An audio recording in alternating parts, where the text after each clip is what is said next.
When the government was chasing me, I wanted to get a sense of how close they were. And to me, this was a game. You know, it was like kind of like I was a little bit insane, and I treated my fugitive status as like a big video game. Unfortunately, it had real consequences.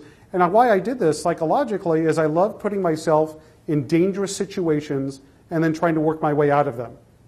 Now, I don't know why I like doing this, but I did. So what I did is I hacked into the cellular provider in Los Angeles that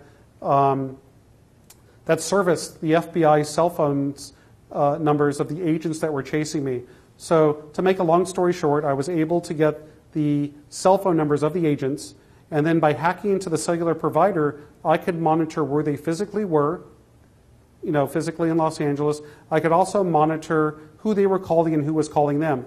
So based on my traffic analysis and my location data, I was able to find out if the feds ever got close. And in one time, they did. I had an early warning system set up in 1992 when I was working as a private investigator in Los Angeles. And when the warning system was tripped off, I found out that the FBI was actually at my apartment, and I was a mile away in Calabasas. But I just drove in from the apartment to work. So obviously they weren't there to arrest me, and I didn't think if they were still near my apartment that it was to surveil me.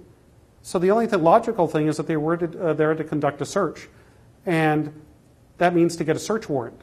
They didn't have a search warrant yet. So in every criminal case, when they have to get a search warrant from a judge, they have to write down the precise description of the premises to be searched. It's the Fourth Amendment stuff. And so I figured out that was going on.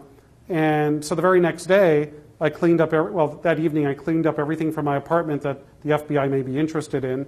And then the very next day, I went out to Winchell's Donuts and got a big dozen assorted donuts, and I labeled the box FBI Donuts, and I put it in the refrigerator. So when they were going to come search, the only thing they would find is I had some donuts for them. They searched the next day.